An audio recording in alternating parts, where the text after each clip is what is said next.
Have you ever heard of a night long forgotten when thunder itself answered a prayer? A night when fire flowed not from the heavens above, but from a golden chest hidden in the darkness.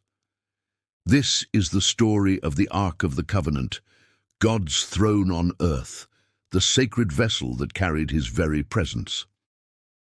Once it led armies to impossible victories. Once it split the raging waters of a river. Once its glory burned so holy that no unclean hand could dare touch it and live. And soon, the whispers of prophecy say, it will release its power once more.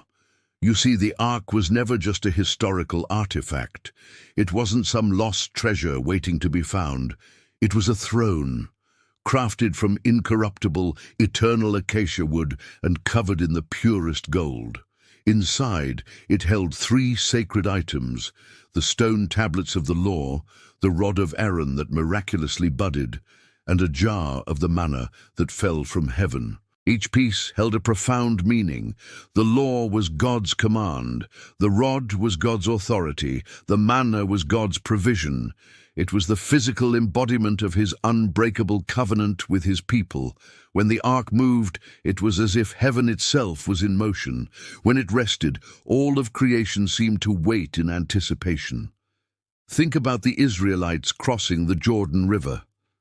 The Ark went first. The moment the priests carrying it stepped into the water, the powerful current stopped dead, frozen in time, until every single person had safely crossed to the other side. Or consider the legendary siege of Jericho.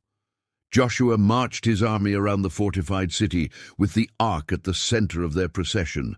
They circled it for 7 days, and on the 7th day, at the blast of the 7th trumpet, the sheer power emanating from the Ark shook the very foundations of the earth. The massive walls of Jericho crumbled to dust without a single soldier lifting a hand against them, because wherever the Ark went, victory was sure to follow. But this divine power was also incredibly dangerous. It demanded absolute reverence. There's the story of Uzzah, a man who, with good intentions, reached out to steady the Ark when it seemed it might fall. Just for a moment, his hand touched the sacred chest.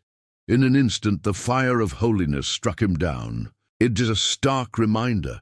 The raw presence of God cannot be handled casually by mortal flesh. It must be approached with obedience and awe.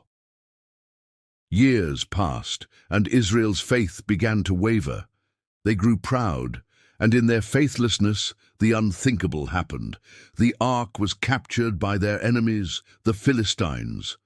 Victorious, they placed it inside the temple of their false god, Dagon, as a trophy.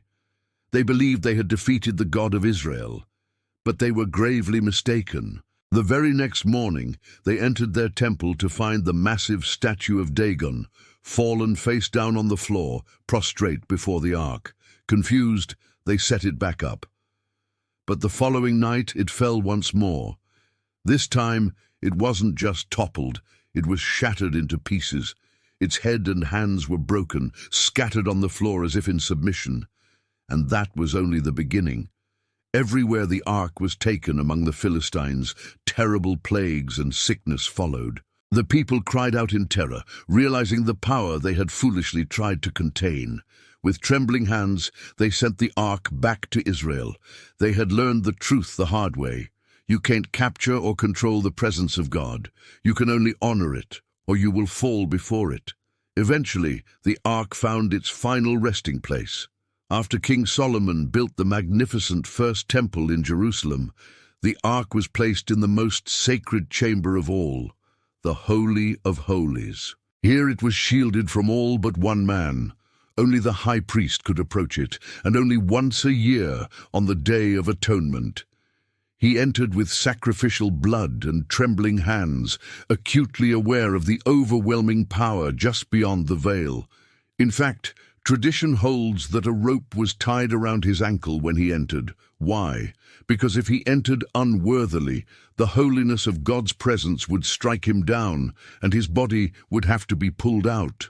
The Ark was the intersection between heaven and earth, the sacred meeting point of eternity and our fleeting time. And then, when the Babylonians invaded Jerusalem and destroyed the temple, the Ark vanished from history.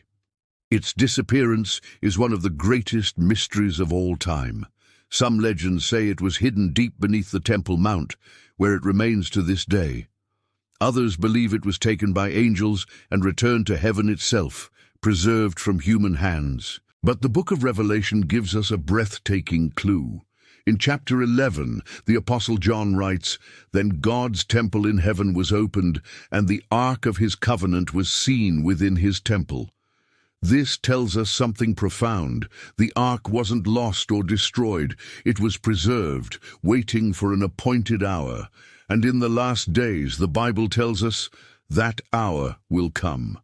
When the heavens open and the final judgment begins, the ark will once again be central, not as a golden box on earth, but as the throne of glory descending from heaven with the Son of Man.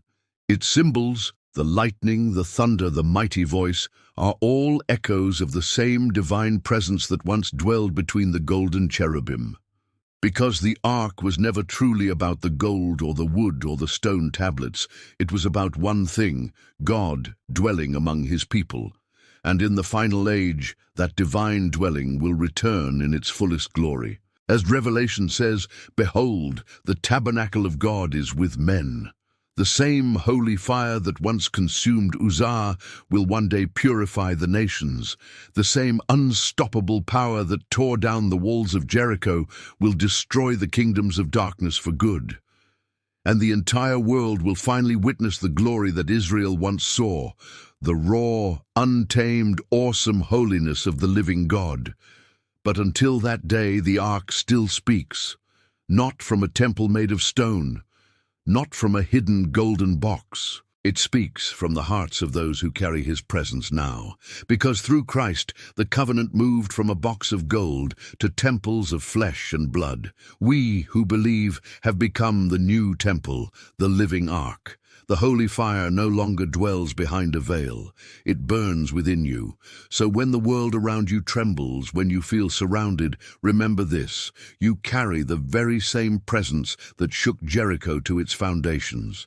You hold the same spirit that struck down lifeless idols. You have access to the same power that raised the dead. You are the vessel now. You are the living embodiment of the new covenant. And the glory of the Lord still walks the earth through you. The ark of the covenant has not been lost. It has simply been waiting. And one night soon the heavens will open again, thunder will roar, lightning will tear the sky, and from that throne will come both judgment and mercy, intertwined. The world will finally see the true power of the covenant and the face of the one who made it, because the ark was always a shadow, a promise of something greater. The real presence is coming. Thanks so much for watching. If this story stirred something in your spirit, don't forget to like this video and subscribe to the channel for more content that explores the deep truths of faith.